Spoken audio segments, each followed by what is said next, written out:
അങ്ങനെ ഇന്നലെ കാക്കുവിൻ്റെ ബർത്ത്ഡേ ആയിരുന്നു. അപ്പോൾ ഒരു കുട്ടിക്കൊക്കെ കൊടുത്ത് ഞാനൊന്ന് വിഷ് ചെയ്തായിരുന്നു.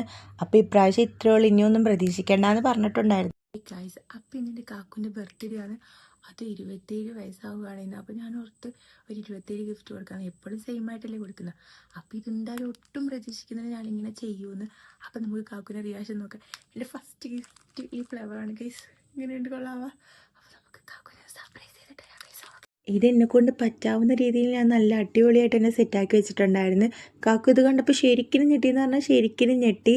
ഇങ്ങനെ കണ്ണൊക്കെ പുറത്തേടി ഇത് എനിക്ക് തന്നെയാണെന്നാണ് ചോദിച്ചത്. അങ്ങനെ ലേറ്റ് നോക്കിയപ്പോൾ പടച്ചോനെ ഇത്ര ഗിഫ്റ്റാന്നൊക്കെ ഇങ്ങനെ അവിടെ നിന്ന് പറയാണ്. പിന്നെ ഓരോന്ന് എണ്ണാനൊക്കെ തുടങ്ങി. അപ്പോൾ ഞാൻ പറഞ്ഞു 27 ഗിഫ്റ്റ് ഉണ്ടെന്ന്. അങ്ങനെ അതൊക്കെ കഴിഞ്ഞ് കേക്കൊക്കെ മുറിച്ച് ഭയങ്കര സന്തോഷമായിരുന്നു. കാക്കുൻ്റെ ഈ സന്തോഷം കണ്ടപ്പോൾ ഞാൻ കൊടുത്തതിൽ എനിക്ക് ഭയങ്കരമായിട്ട് തോന്നി. അപ്പം ഇന്നത്തേക്ക് അത്രേ ഉള്ളൂ. ബൈ.